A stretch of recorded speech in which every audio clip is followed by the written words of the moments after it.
छत्रपती शिवाजी महाराज की जय भवानी। धर्मवीर संभाजी महाराज की। हिंदू हृदय सम्राट बाळासाहेब ठाकरे यांचा। माझे गुरु धर्मवीर आनंद दिघे साहेबांचा। जमलेल्या माझ्या तमाम लाडक्या शिवसैनिकांनो,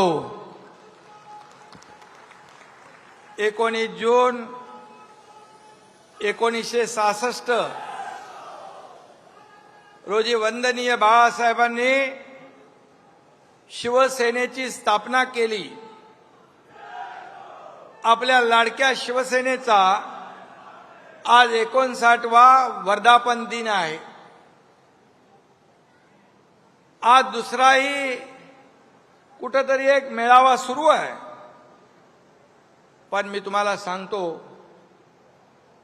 इथं हा मेळावा बाळासाहेबांच्या विचारांचा आहे आणि दुसरा सत्तेसाठी झालेल्या लाचारांचा आहे। हा फरक आहे, हा फरक आहे। आणि म्हणून अस्सल शिवसेना आज तुमच्याकडे आहे। हिंदुत्वाचा भगवा तुमच्याकडे आहे। शिवसेनेचा धनुष्यबाण आपल्याकडे आहे आणि जनतेचा आशीर्वादही आपल्याकडे आहे। आणि म्हणून हिंदुत्वाचा अंगार म्हणजे शिवसेना, मराठी माणसाचा बुलंद आवाज म्हणजे शिवसेना, 80% समाजकारण म्हणजे शिवसेना, तुमच्या माझ्यासारखे करोडो शिवसैनिक म्हणजे शिवसेना। शिवसेना म्हणजे शौर्य, शिवसेना म्हणजे निष्ठा, शिवसेना म्हणजे स्वाभिमान, शिवसेना म्हणजे अभिमान। आणि शिवसेना म्हणजे एकजूट, आणि शिवसेना म्हणजे वज्रमूठ, शिवसेना म्हणजे धनुष्यबाण, आणि शिवसेना म्हणजे आपला प्राण। तमाम शिवसैनिकांना मी आज वर्धापन दिनाच्या खूप खूप शुभेच्छा देतो। गेल्या 59 वर्षामध्ये शिवसेनेला अनेक आव्हानांना सामोरं जावं लागलं, परंतु बाळासाहेबांचे तेजस्वी विचार, बाळासाहेबांचं तेजस्वी नेतृत्व आणि तुमच्यासारख्या तमाम बाळासाहेबांवर प्रेम करणाऱ्या शिवसैनिकांची जिद्द यामुळे शिवसेनेचा वटवृक्ष वाढत गेला। आणि आज या महाराष्ट्रात नाही तर देशभरामध्ये बाळासाहेबांच्या आणि आनंद दिघे साहेबांच्या विचारांची शिवसेना वाढते, फोफावते।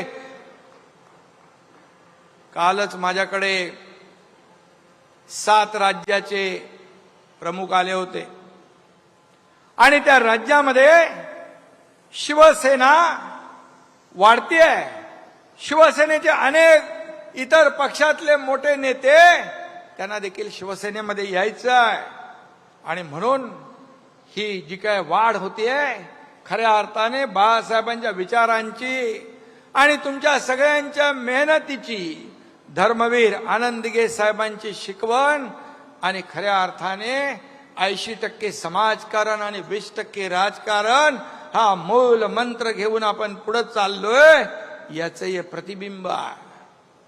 आणि म्हणून मला सांगायला अभिमान वाटतोय की बाळासाहेबांचा विचार आपण जीवापाड जपला, शिवसेनेचं नाव आपण जपलं, आणि त्यामुळेच शिवसेनेची विजयी घोडदौड आज दिमाखात सुरू आहे। आणि म्हणून मी तुम्हाला थोडंसं गणित सांगतो।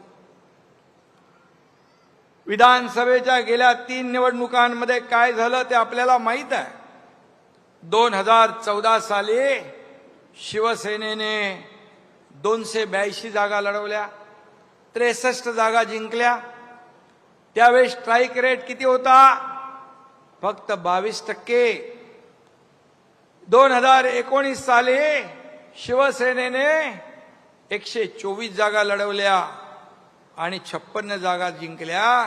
त्यावेळी स्ट्राईक रेट होता 45%.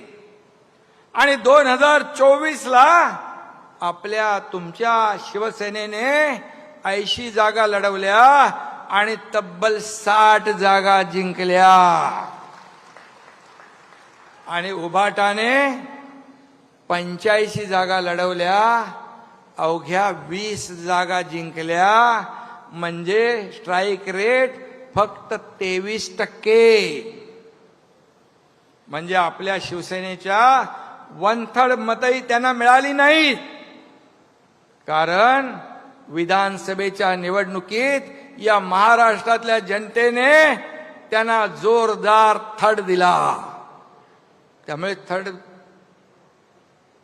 1/3ही मतं मिळाली नाहीत. आणि ज्या जागा जिंकल्या त्या देखील काँग्रेसच्या वोट बँकेवर, काँग्रेसच्या मेहरबानीवर.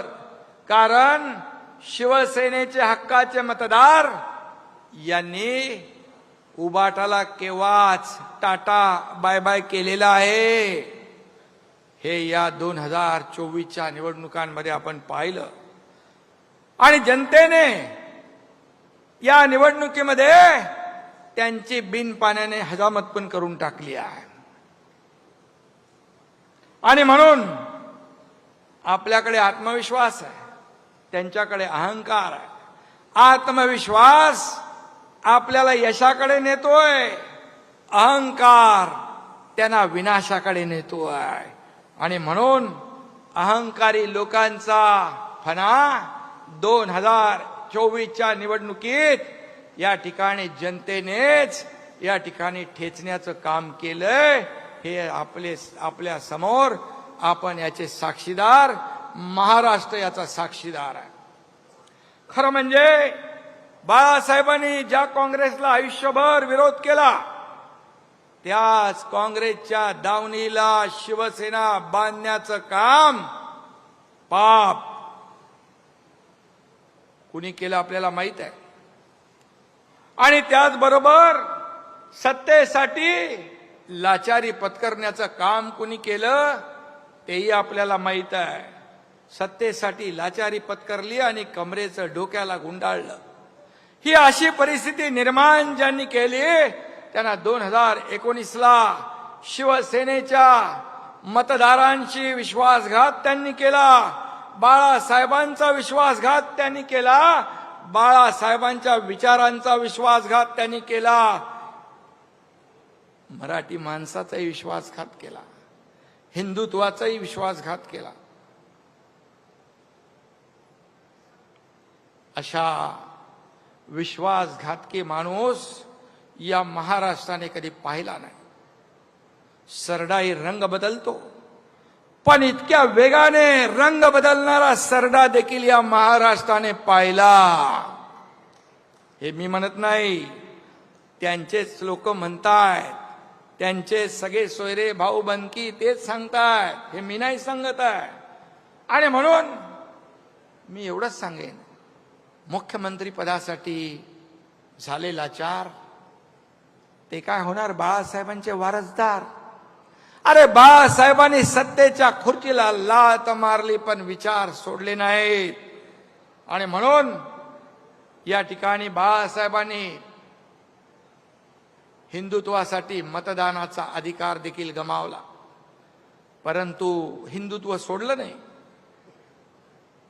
आणि त्यांच्याच नावाने या ठिकाणी वारसदार म्हणणारे सत्तेसाठी त्यांनी लाचारी पत्करली. हा महाराष्ट्र याला साक्षीदार. आणि म्हणून बाळासाहेब असते तर मला सांगा, या खुर्चीसाठी लाचार झालेल्या लोकांना उलट टांगून खालून मिरचीची धुरी दिली असती की नाही?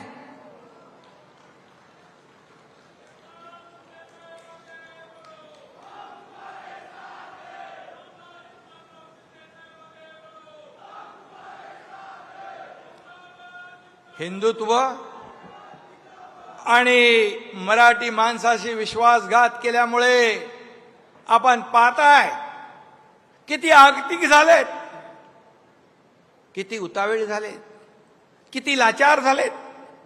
युती करता का माझ्याशी, युती करता का माझ्याशी.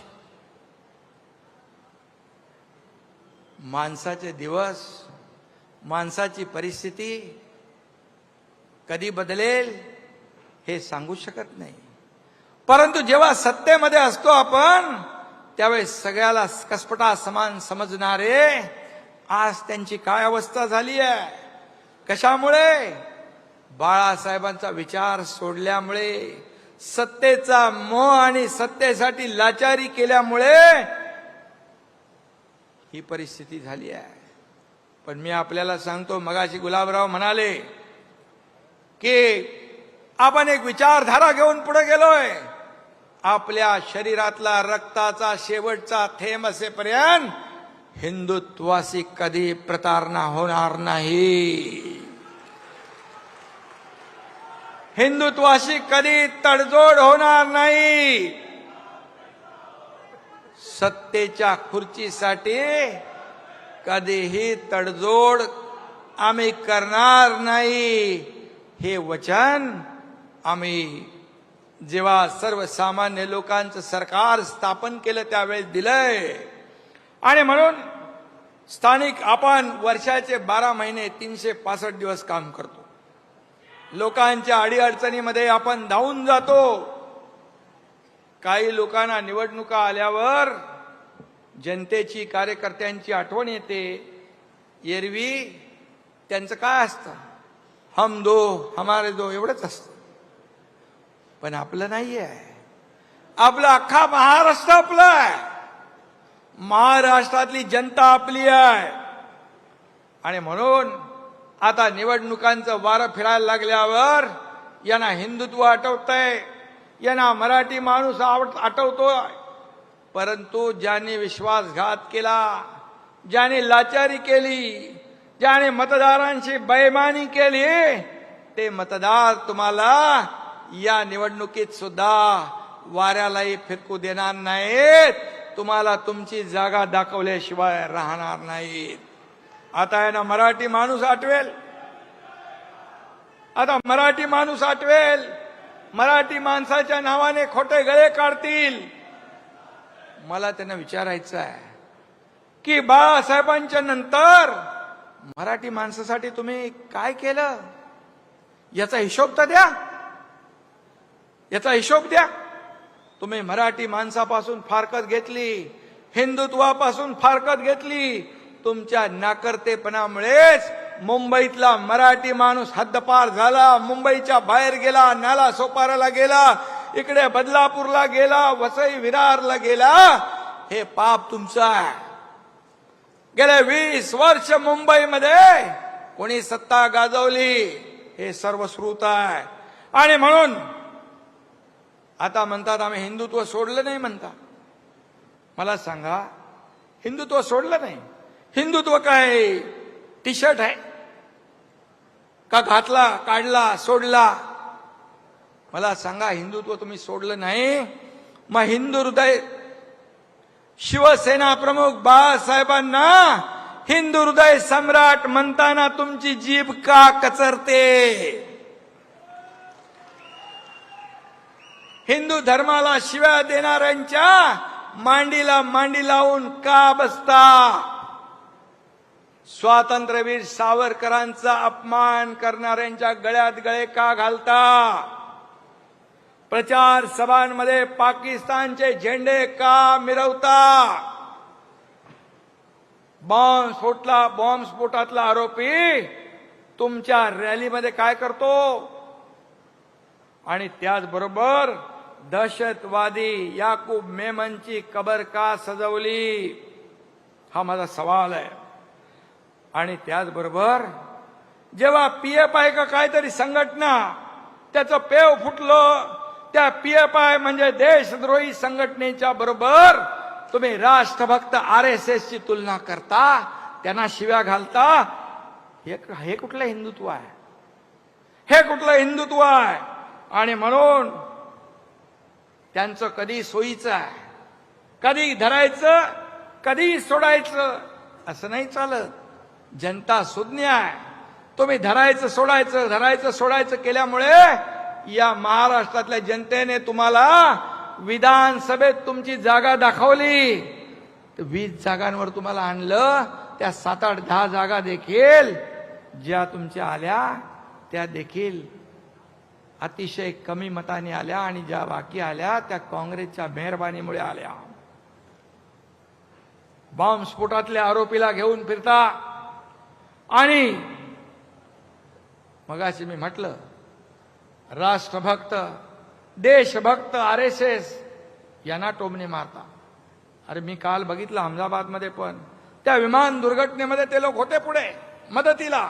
जिथे आपत्ती असते जसे शिवसैनिक धावून जातात आपत्ती संकटात, त्यावेळेस RSSचे लोकही असतात. मी कुणाशी तुलना करताय? देशद्रोह्यांची तुलना देशभक्तांशी. हे तुमचं हिंदुत्व आहे. राम भक्तांना हरामखोर म्हणणारे कोण? हनुमान चालीसामध्ये जेलमध्ये घालणारे कोण? सगळं झालं, सगळं करून वरून म्हणतात आम्ही हिंदुत्व सोडलं नाही. मग हनुमान चालीसा म्हणणाऱ्याला जेलमध्ये टाकलं त्यावेळी तुमचं हिंदुत्व कुठं गेलं होतं? ही सगळी उदाहरणं मी जी दिली हे सगळं करताना तुमचं हिंदुत्व कुठं गेलं होतं? तेव्हा हिंदुत्व आठवलं नाही. आणि म्हणून हिंदू हृदय सम्राट बाळासाहेबांचं स्वप्न होतं की अयोध्येत राम मंदिर बांधा आणि काश्मीरचं 370 कलम हटवा. बाळासाहेब म्हणायचे मला एक दिवस प्रधानमंत्री बनवा, ही दोन्ही कामं मी करेन. मग ही दोन्ही कामं कोणी केली? या देशाचे प्रधानमंत्री नरेंद्र मोदीजी आणि गृहमंत्री अमित शाह यांनी केली. मग बाळासाहेबांचं स्वप्न साकार करणाऱ्यांना शिव्या आणि बाळासाहेबांनी ज्या काँग्रेसला कायम दूर ठेवलं त्यांच्या नावाने तुम्ही गाणार ओव्या. हे कसलं हिंदुत्व आहे? हे काय? हे काय? म्हणजे काहीतरी बोला, त्याला काहीतरी हे असलं पाहिजे.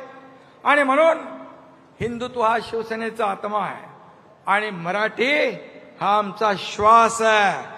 राजकारण आणि मतांसाठी कधी आम्ही हिंदुत्व सोडणार नाही, कधी मराठीला अंतर देणार नाही. एवढा शब्द मी या ठिकाणी आपल्याला द्यायला आलोय. अरे आता मगाशी मला कोणीतरी सांगितलं की भाषणात म्हणाले मेळाव्यामध्ये come on kill me. English picture बघून आले असतं वाटतं. हा सुट्टीला तिकडे गेले होते लंडनला, शंभूराज म्हणतायत. पण मला एकच सांगायचंय, मरे हुए को क्या मारना है? अरे महाराष्ट्रातल्या जनतेने विधानसभात तुमचा मुर्दा पाडलेलाच आहे. आणि म्हणाले मारायला आलात तर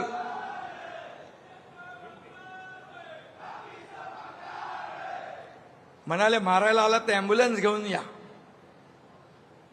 आता काय बोलायचं? ॲम्ब्युलन्स घेऊन या, ॲम्ब्युलन्स मधून परत जाल म्हणजे तुम्हाला आम्ही फटके देऊ, तुम्ही परत जाल. पण नुसताच करून शोर मनगटात येत नाही जोर. हे लक्षात ठेवा. वाघाचं कातड पांघरून लांडगा वाघ होत नाही.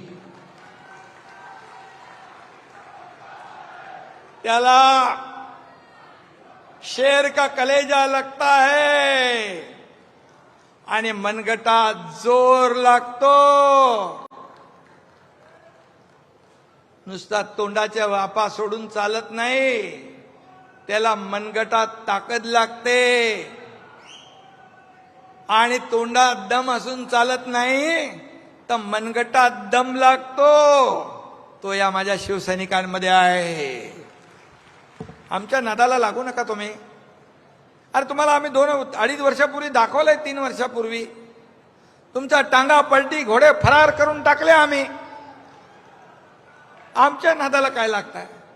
अरे हा एकनाथ शिंदे बाळासाहेबांचा सच्चा कार्यकर्ता, धर्मवीर आनंद दिघे साहेबांचा कार्यकर्ता आहे. बाळासाहेबांनी भाषणात सांगितलंय, धर्मवीर आनंद दिघेंच्या तालमीतले लोक आहेत. हा एकनाथ आहे. अरे आमच्या नादाला कशाला लागतं? आम्ही कोणाच्या नादाला लागत नाही. हम किसको छेड़ते नहीं, अगर हमें कोई छेड़ेगा तो हम छोड़ते नहीं.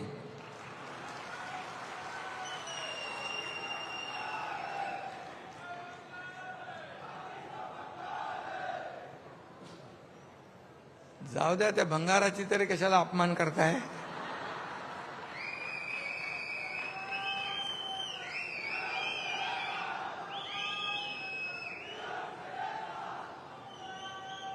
परवा पहलगाम गेल्या महिन्यात पाकड्यांनी आपल्या आया बहिणींचं कुंकू पुसलं, आपल्या आया बहिणींचा सिंदूर पुसला. मराठी बहिणी इतर जातीच्या बहिणी होत्या, डोळ्यात देखत त्यांच्या कर्त्या पुरुषाला गोळ्या घालण्याचं पाप पाकड्यांनी केलं. आणि मग मराठी बहिणी महाराष्ट्रातले होते, आम्ही गेलो त्यांच्या घरी. त्याचं सांत्वन करायला गेलात तुम्ही? कधी गेलात? कधी जाणार नाही. कारण तेव्हा कुठे होते?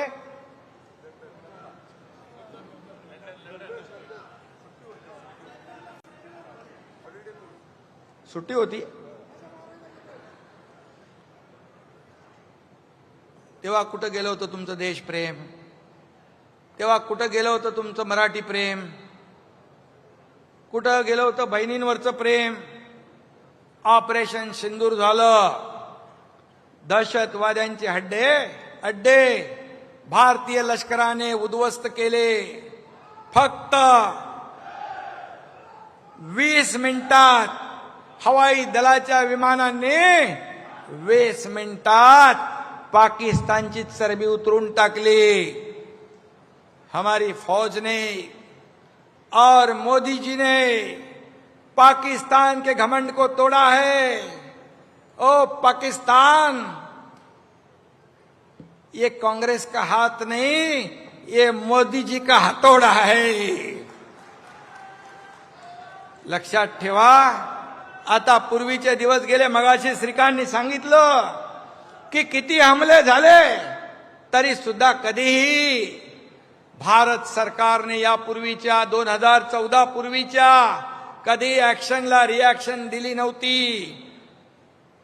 पण ह्या देशाचे प्रधानमंत्री म्हणाले, अब गोली का जवाब तोप गोले से देंगे, ईंट का जवाब पत्थर से देंगे और दुश्मन के घर में घुस के मारेंगे. ही बोलायची हिम्मत कुठल्या प्रधानमंत्र्यांनी दाखवली मला सांगा? किती? आणि राहुल गांधी, काँग्रेस अशा प्रधानमंत्र्यांचा एकेरी उल्लेख करतात, त्यांच्यावर आणि लष्करावर अविश्वास दाखवतात. आपल्या लष्करावर, आपल्या प्रधानमंत्र्यावर त्यांना विश्वास नाही. त्यांना पाकिस्तानच्या अध्यक्षावर विश्वास आहे.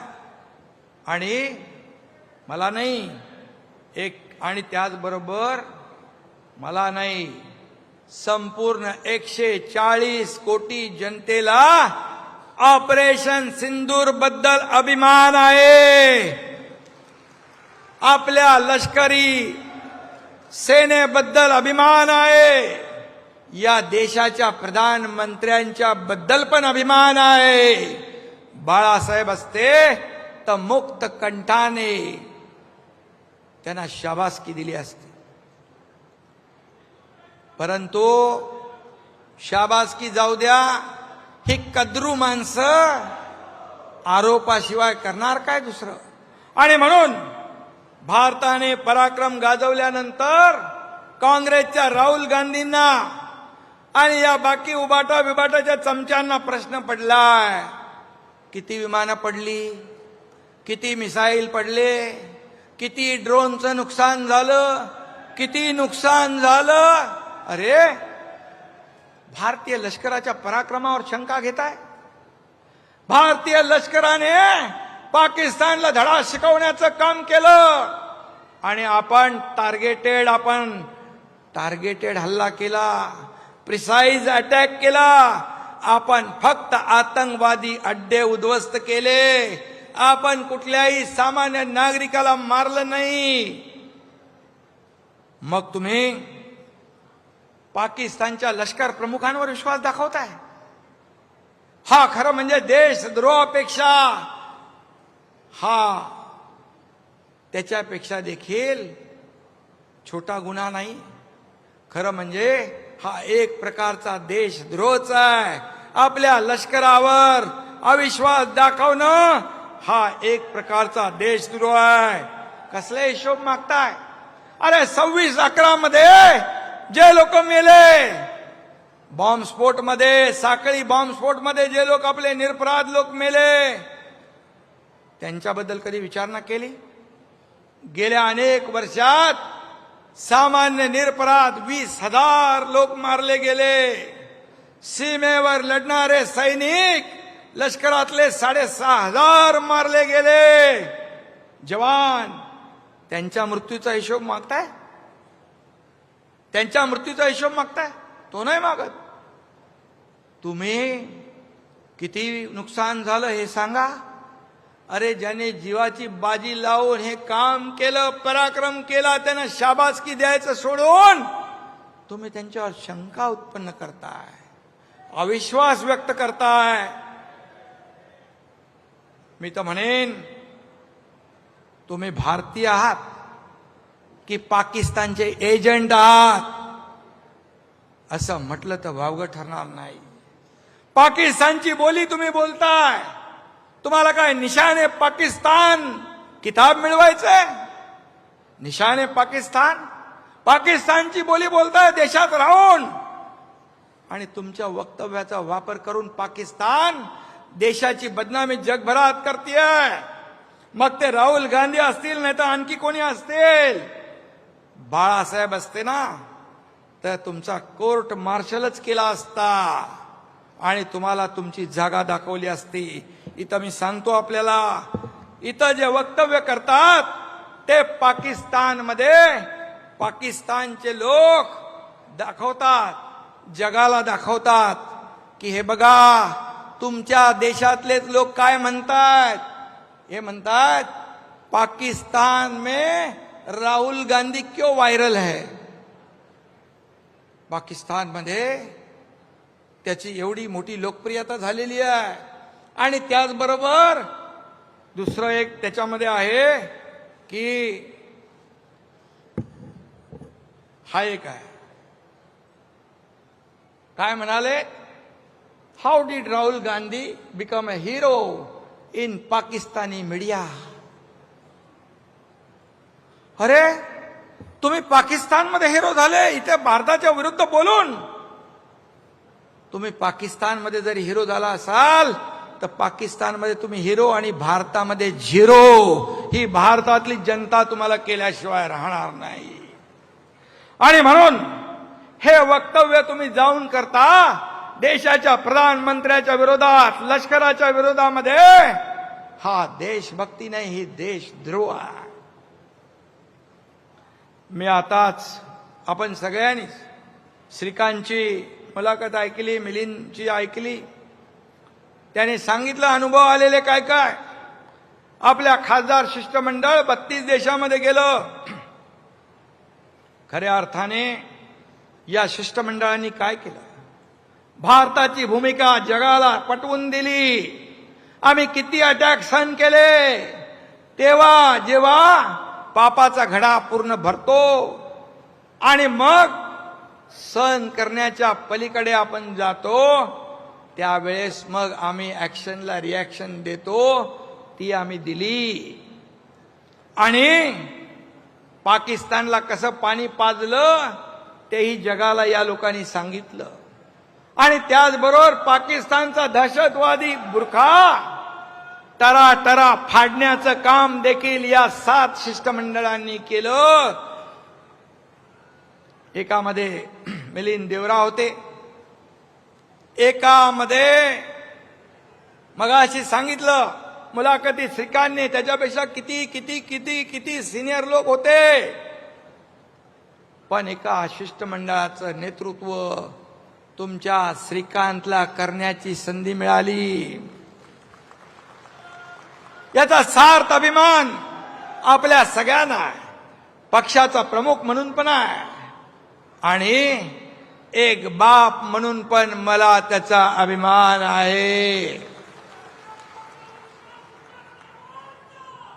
आणि या दोन्ही खासदारांनी जे काम केलं त्यामुळे माझा देखील अभिमानाने ऊर भरून आला. आणि तुम्हाला देखील या शिवसेनेचे 2 खासदार या भारताचं नेतृत्व करतात जगभरामध्ये, ही छोटी गोष्ट नाहीये. जे आता गल्लीमध्ये बसून जे काय मगाशी त्याला मिलिंदने उत्तर दिलेलं आहे, त्यामुळे मी काय त्या चिखलामध्ये दगड टाकू इच्छित नाही. आणि म्हणून खऱ्या अर्थाने मोदीजींनी श्रीकांतला देखील शाबासकी दिली, त्याच्या पाठीवर कौतुकाची थाप मारली. आणि मोदीजींनी श्रीकांतला म्हणाले, नवं नाव दिलंय भाऊ. कुठे भाऊ? मोदीजींनी शाबासकी दिली आहे. म्हणजे हे श्रीकांतचं श्रेय नाही, तुमच्या सगळ्या शिवसैनिकांचं श्रेय आहे.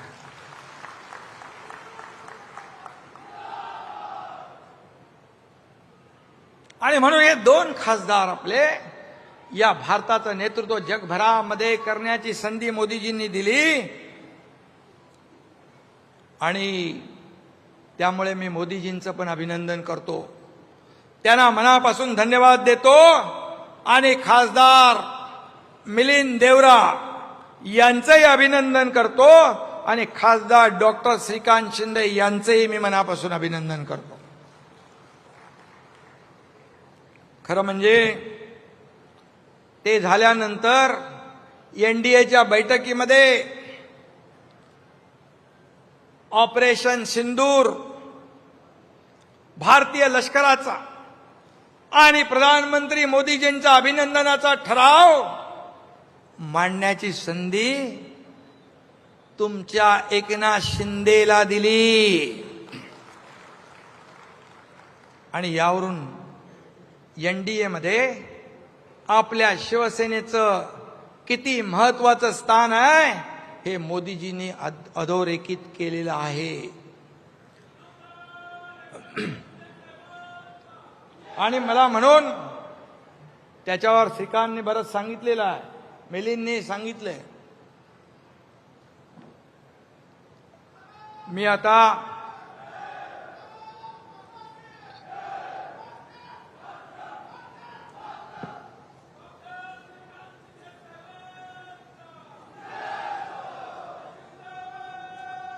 श्रीकांत शिंदे याचं शिष्टमंडळामध्ये गेल्यानंतर एक नवं रूप देखील आपल्या सगळ्यांना पाहायला मिळालं. शेवटी दिलेली जबाबदारी चोख बजावणं, प्रेशर होता, स्ट्रेस होता, एवढा सगळी मोठी जबाबदारी होती. पण मी त्याला सांगायचो, काही टेन्शन घेऊ नको, अरे तुझ्या बापाने तर हे चालू सरकार पाडून टाकलंय, त्यामुळे तू टेन्शन घेऊ नको. आणि मिलिंद तसा हुशार आहे, पहिला मंत्री राहिलेला आहे तो. त्यामुळे हे 2 आपले हिरे आहेत. आणि त्याने आपल्या शिवसेनेचं, महाराष्ट्राचं, देशाचं नाव उज्ज्वल केलेलं आहे. आता मला सांगा, आता हा विषय आपण बाजूला ठेवूया. आता मला सांगा, शेतकरी बळीराजा काय म्हणतो? एरे एरे पावसा कशासाठी? शेतीसाठी. चांगली शेती उगायला पाहिजे, शेतकरी समृद्ध झाला पाहिजे, राज्य समृद्ध झालं पाहिजे. पण आता उबाटा काय म्हणतो? एरे एरे पैसा. कारण तोच त्यांचा जगण्याचा एकमेव मंत्र आहे. मला बोलायला पाहिजे, कारण ते काय काय विचित्र बोलतात. मी त्यांची भाषा नाही बोलत, परंतु मला बोलता येतं, मला सगळ्या गोष्टी माहीत आहेत. मी डॉक्टर नसलो तर मोठे मोठे ऑपरेशन करून टाकतो.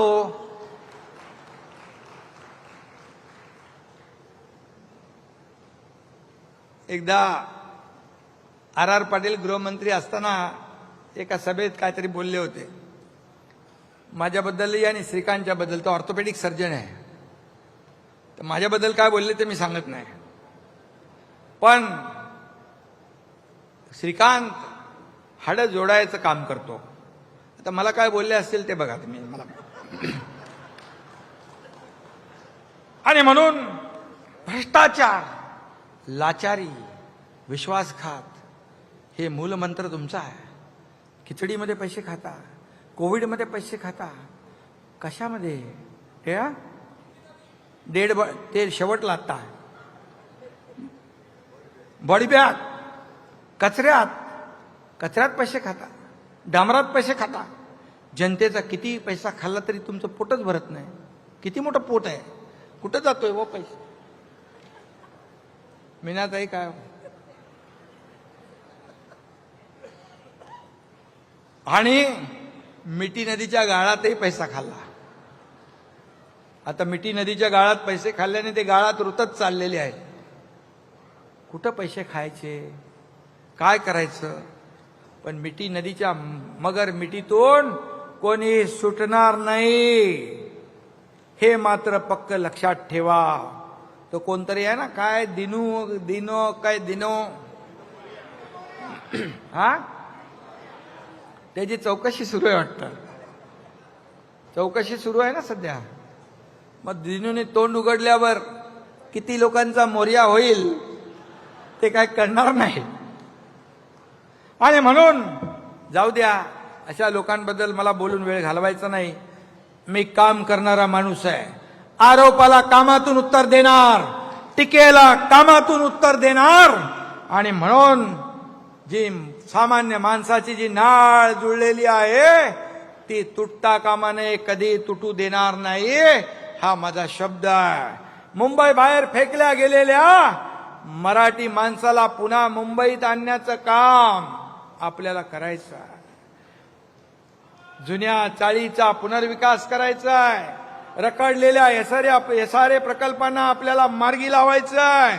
मुंबई घडवणाऱ्या गिरणी कामगारांना आपल्याला घरं द्यायची आहेत. मुंबई महापालिकेच्या कचऱ्यात गाळात तोंड मारणारे मुंबईकरांचं आणि मराठी माणसांचं काय भलं करणार? मला सांगायची गरज आहे? मी काय सांगत नाही. यांना फक्त मुंबई महापालिका ही सोन्याचं अंड देणारी कोंबडी आहे, अशा भावनेने गेले 20 वर्ष तुम्ही वागलात. काय दिलं मुंबईकरांना? यामुळे मुंबई खतरे में आहे. मुंबई महाराष्ट्रापासून तोडली जाईल अशा आरोळ्या देखील ठोकतील. खरं तर मुंबई खतऱ्यात नाही, पण हे खतऱ्यामध्ये येतील. यांचं अर्थकारण, यांचं राजकारण खतऱ्यामध्ये येईल, धोक्यात येईल. राक्षसाचा जीव कुठे असतो? राक्षसाचा जीव पोपटात असतो राक्षसाचा. तसं यांचाच जीव बीएमसीत नाही रे बाबा, बीएमसीच्या तिजोरीत आहे.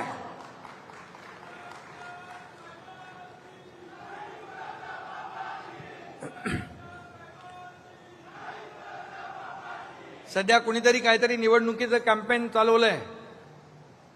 काय? मुंबईचा लढा. मुंबईचा लढा तुम्हाला आता आठवला? इतके वर्ष काय करत होता? तुम्हीच होता ना तिकडे बसलेले. मग मुंबईचा लढा तुम्हाला आता आठवला? आणि सत्तेत असताना तुम्ही काय केलं? सत्तेत असताना तिजोरी फोडा आणि सत्ता गेल्यावर मुंबईचा लढा. अरे लढायला घराबाहेर तर पडायला पाहिजे. घरात बसून लढता येत नाही, फील्डवर उतरून लोकांशी बोलायला लागतं, संवाद साधायला लागतो. आणि म्हणून आधी घराबाहेर पडा. आता काही जे काही तुम्ही पडताय त्याच्या मागे डॉक्टर एकनाथ शिंदेचं काम आहे. त्यांनी थोडंफार फिरायला लावलेलं आहे, जाऊ द्या. पण एकच सांगतो, मुंबई महाराष्ट्राची होती, मुंबई महाराष्ट्राची आहे, मुंबई महाराष्ट्राचीच राहील. कुणाचा बाप जरी आला, 7 पिढ्या खाली उतरल्या तरी सुद्धा मुंबई महाराष्ट्रापासून तुटणार नाही.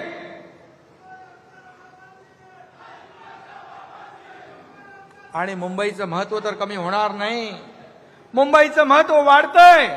मागे नीती आयोगाचे लोक आले तेव्हा म्हणाले, नीती आयोगाने सांगितलं की मुंबई महाराष्ट्र तर सोडा, $1 ट्रिलियन तुम्ही महाराष्ट्राचं धरताय गोल, पण मुंबई आणि MMR मध्येच, फक्त मुंबई आणि MMR मध्ये $1.5 ट्रिलियन पोटेन्शियल आहे. तेव्हा हे म्हणाले, बघा बघा, हे दिल्लीचे लोक आले, हे मुंबईला खेचून न्यायला आले. अरे काहीतरी द्यायला आले ते. आणि म्हणून उलट प्रधानमंत्री नरेंद्र मोदीजींच्या सरकारने दिवसागणिक मुंबईचं महत्व वाढवतायत. गेल्या 3 वर्षात अनेक महत्वाचे निर्णय घेतले.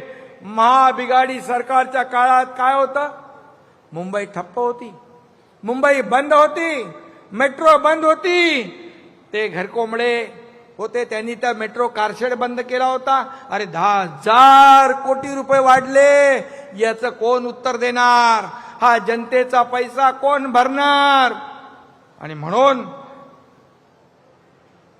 गेल्या 3 वर्षामध्ये coastal road, Atal Setu, metro, car shed सगळे प्रकल्प आपण मार्गी लावले. देवेंद्रजींच्या काळात काही प्रकल्प सुरू झाले होते, ते मुख्यमंत्री असताना. हे मुख्यमंत्री झाले महाविकास आघाडी, ते सगळे स्टे देऊन टाकले, स्पीड ब्रेकर टाकले. हा एकनाथ शिंदे मुख्यमंत्री झाला तेव्हा सगळे स्पीड ब्रेकर हटवून टाकले आणि पुन्हा विकासाला चालना दिली. आणि म्हणून मी सांगतो, मुंबईमध्ये खड्ड्याचा प्रवास इतके वर्ष कोणी केला? इतके लोक ऍक्सिडेंटमध्ये मेले, त्याला जबाबदार कोण? मी मुख्यमंत्री झाल्यानंतर मी आणि देवेंद्रजींनी मिळून त्या आयुक्तांना बोलवून सांगितलं, मुंबईचे सगळे रस्ते कॉन्क्रीटचे करा. बोले काय प्रॉब्लेम आहे का? बोले काही प्रॉब्लेम नाही, दरवर्षी आम्ही 50 किलोमीटर करतो. 50 किलोमीटर करणं काही नियम आहे? बोले नाही. मग 2 टप्प्यामध्ये पूर्ण मुंबईचे कॉन्क्रिटायझेशन करण्याचा निर्णय घेतला आणि 1 टप्पा जवळपास आता पूर्ण होतोय. पुढच्या 1.5-2 वर्षात मुंबई खड्डे मुक्त होईल, सगळे रस्ते कॉन्क्रीटचे होतील. का नाही केलं तुम्ही? का दरवर्षी त्या खड्ड्यामधून रिपेअरिंग करून डांबरातून पांढरं करायचं, पांढऱ्यातून काळं करायचं, खड्ड्यातून पैसे खायचे, खड्ड्यात लोकांना घालायचं आणि लोकांना मारायचं? हे पाप तुम्ही केलं. मुंबईतल्या STP, मुंबईमधल्या STP 25 वर्ष तुम्ही करू शकले नाही. हे सगळं घाण, दुर्गंधी, प्रदूषण असंच समुद्रात सोडत होते. आपलं सरकार आल्यानंतर STPच्या कामाला आपण चालना दिली. STP आता कार्यान्वित होतील आणि हे जे काही पाणी दिसतंय समुद्राचं, हे आता काळं आहे, पण ते निळं झाल्याशिवाय राहणार नाही. कारण आपण ते काम 25 वर्ष झालं नाही, ते आपण केलं. केंद्र सरकारच्या मदतीने अनेक प्रकल्प आपण पूर्ण करतोय. मुंबईला ग्लोबल फिनटेक हब आपण करतोय. परवाच मुख्यमंत्र्यांच्या उपस्थित 5 इंटरनॅशनल युनिव्हर्सिटी सोबत करार झाले. MMR एज्युकेशन हब होणार, MMR ग्रोथ इंजिन होणार. हे महाराष्ट्र हे देशाचं ग्रोथ इंजिन आहे. विकासाला चालना देण्याचं काम होत आहे. नवी मुंबईचे एअरपोर्ट आपण करतोय, झालंय, आता त्याचं उद्घाटन होईल. वाढवणला देशातलं सगळ्यात मोठं बंदर होत आहे. तिथे देखील आपण विमानतळ एअरपोर्ट करतोय. हे विकास, air connectivity, rail connectivity, road connectivity, water connectivity, हे सगळं असेल तेव्हा राज्य पुढे जातं. आणि म्हणून इन्फ्रास्ट्रक्चरवर जास्त जोर ज्या देशाचा, राज्याचा असतो त्या राज्याचा विकास वेगाने होत असतो. आणि म्हणून गेल्या 3 वर्षात इतकी कामं आपण केली, विकासाला चालना दिली, लोकाभिमुख कल्याणकारी योजना आपण केल्या. आणि म्हणून मुंबईचं आंतरराष्ट्रीय दर्जावर, आंतरराष्ट्रीय स्तरावर महत्व पुढच्या 2-4 वर्षात वाढल्याशिवाय राहणार नाही. हा एकनाथ शिंदेची कमिटमेंट आहे. आणि एकनाथ शिंदे एकदा कमिटमेंट करतो ती पूर्ण करतो. आणि म्हणून स्थगिती सरकार बदलून प्रगती सरकार आपण आणलं. No reason, on the spot decision करणारं आपलं सरकार आहे. आपल्याला कारण दाखवा नाही, मी अधिकाऱ्यांना सांगतो, काम होणार नाही हे सांगायला अक्कल लागत नाही, स्किल लागत नाही. न होणारं काम नियमामध्ये बसून, कायद्यामध्ये बसवून करायला स्किल लागतं. असे अधिकारी आम्हाला पाहिजेत. म्हणून माझ्या 2.5 वर्षाच्या काळामध्ये जे काम केलं ते आपण पाहिलंय. जीवाची पर्वा न करता पूर्ण राज्यभर फिरलो, लोकांच्या, सर्वसामान्यांच्या मदतीला धावलो. आजही मला अनुभव येतोय. लोक रस्त्याच्या दुतर्फा असतात उभे, सभेत असतात, गच्चीवर असतात, टेरेसवर असतात, घरात असतात, सगळीकडे उभे असतात. भर उन्हात तानात उभे असतात. कोणाला पडलीये, कशाला? पण जे काय काम केलं त्याची आठवण लोकांनी ठेवली आहे. हे माझं भाग्य आहे. आणि सगळ्या पदांपेक्षा या लाडक्या बहिणींचा लाडका भाऊ हे मोठं पद मला मिळालं. आणि म्हणून सांगतो तुम्हाला, कोणी किती अफवा पसरवल्या, लाडकी बहीण योजना बंद होईल, पण मी सांगतो ही कोणी किती अफवा पसरवल्या, खोट्या काय काय म्हणाले, काही प्रयत्न केले तरी सुद्धा लाडकी बहीण योजना कधी बंद होणार नाही.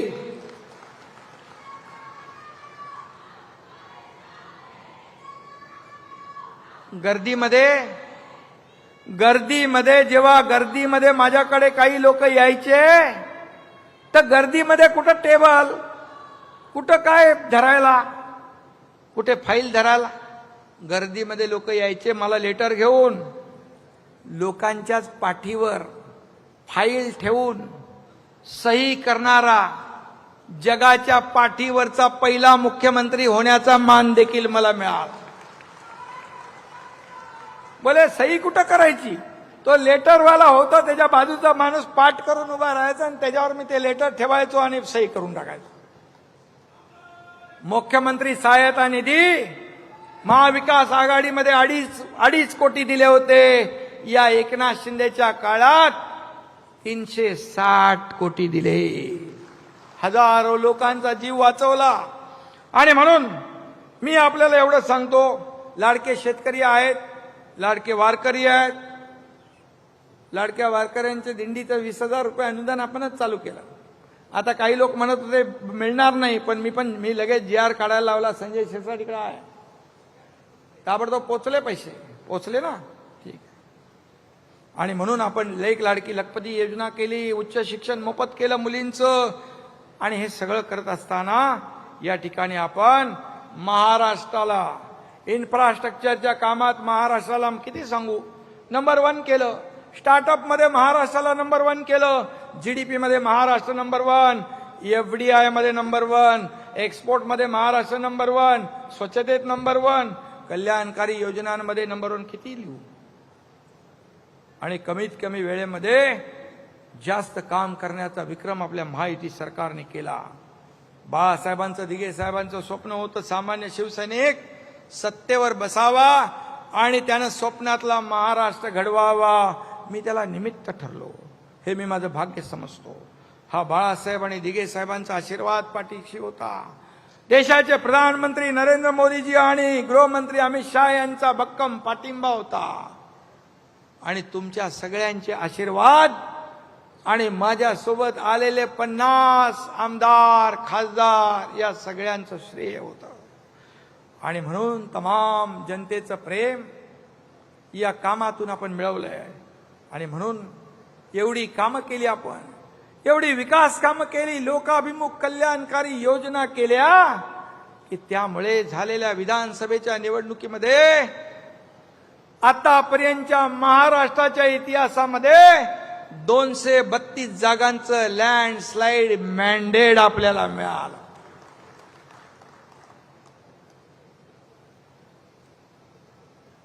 काही दिवसापूर्वी पुणे जिल्ह्यात एक अतिशय दुःखद आणि दुर्दैवी घटना घडली. सासरच्या छळाला कंटाळून आपल्या एका बहिणीने आपलं जीवन संपवलं. तशी लेक लाडकी असते, तशी बहीण लाडकी असते, तशी सून का वागू शकत नाही आपण? आपली लेक जेव्हा दुसऱ्याच्या घरात नांदते तेव्हा आपण विचार करतो की तिचं जीवन चांगलं झालं पाहिजे, तिला त्रास होता कामा नये. का मानसिकता बदलत नाही लोक?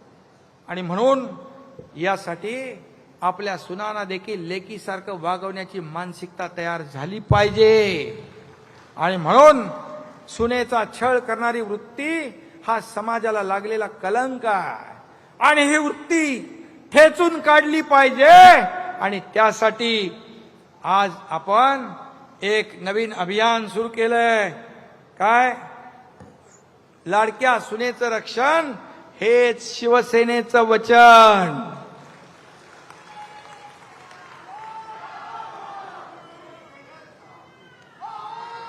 आणि मी हे सांगतो, प्रत्येक घरातली लाडकी सून ही आपली या एकनाथ शिंदेची लाडकी बहीण आहे, सांगून ठेवतो. आणि त्यामुळेच आता लाडकी सून हे अभियान आम्ही हाती घेतलंय. यापुढे शिवसेनेच्या शाखा तुमचं हक्काचं आणि जवळचं माहेर असणार आहे. सासरी छळ होणाऱ्यांच्या बहिणींच्या मदतीला आमच्या या रणरागिणी धावून जातील. आणि त्यात पीडित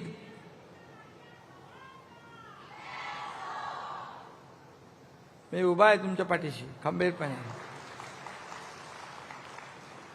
आणि म्हणून हे सुरुवात आपण हे धर्मवीर आनंद दिघे साहेब यांनी हे त्यांच्या कार्यकाळात जिथं अन्याय झाला त्याला बरोबर जशा तसं धडा शिकवला. आणि म्हणून या लाडक्या सुनेचं रक्षण हे शिवसेनेचं वचन, हे अभियान आपण धर्मवीर आनंद दिघे साहेब यांच्या आश्रमातून सुरू करतोय. आणि याच्यानंतर आपली सगळी जी काय ती बांधणी ते सगळं होईल. आणि म्हणून मी आता शेवटचं आपल्याला सांगतो, आपण महायुतीत लढलो, महायुतीचा कारभार केलाय. आधी मी सीएम होतो, आता डीसीएम आहे. आता देवेंद्रजी सीएम आहेत. पंतप्रधान मोदीजींच्या नेतृत्वाखाली देश महासत्तेकडे चाललाय. मोदीजींच्या मार्गदर्शनाखाली आमची टीम महाराष्ट्राचा गतिमान विकास करतीये. तो वेग आणखी वाढवायचा आहे. इथून पुढे फक्त विकास, विकास आणि विकासच हा अजेंडा आपला आहे.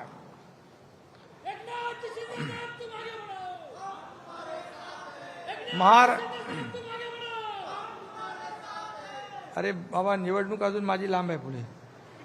आता कार्यकर्त्यांची निवडणूक आहे, बरोबर ना? नेत्यांच्या निवडणुका झाल्या, आता कार्यकर्त्यांच्या आहेत. जिल्हा परिषदा, नगरपंचायती सांगतो मी. आणि म्हणून महाराष्ट्र हे आपल्या सर्वश्रेष्ठ राष्ट्र करायचं आहे. त्यासाठी महायुतीचा जन्म झालाय आणि कामही सुरू झालंय. येणाऱ्या निवडणुकीत देखील आपण बाजी मारणार आहोत, बिलकुल मारणार. विजयाची हॅट्रिक होणारच.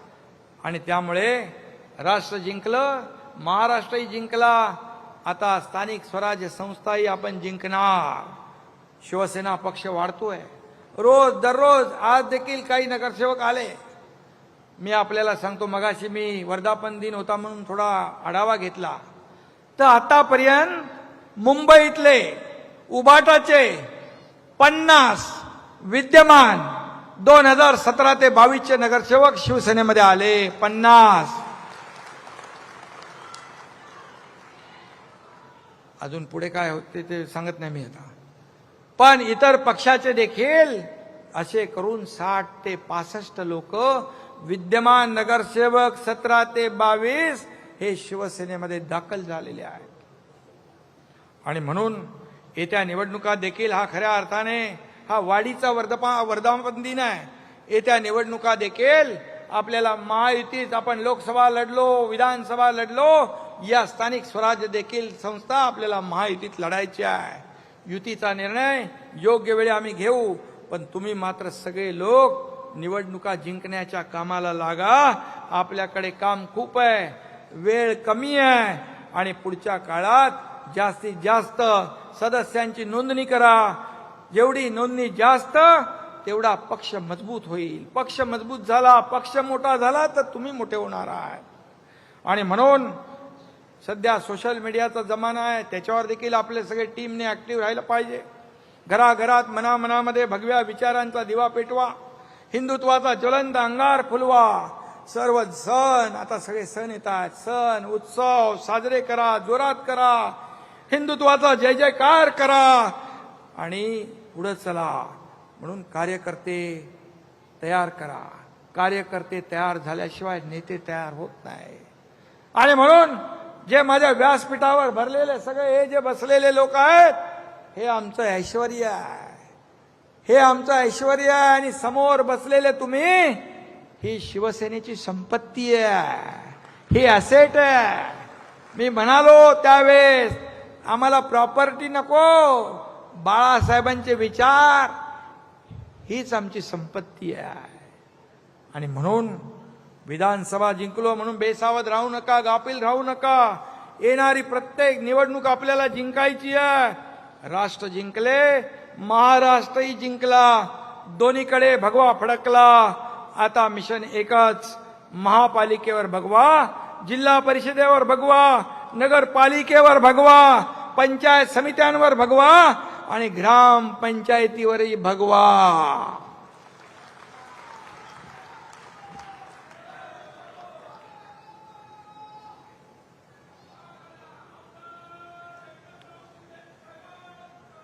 चला, अरे बाबा मुंबई पाहिजे का नाही? चला उठा, व्हा आता सज्ज. मुंबईवर सुद्धा भगव्याचेच राज्य. आणि म्हणून जनात भगवा, मनात भगवा, प्रत्येकाच्या घराघरात भगवा. सळसळणाऱ्या रक्तामधून जिवंत ठेवू उरात भगवा. धन्यवाद. जय हिंद, जय महाराष्ट्र.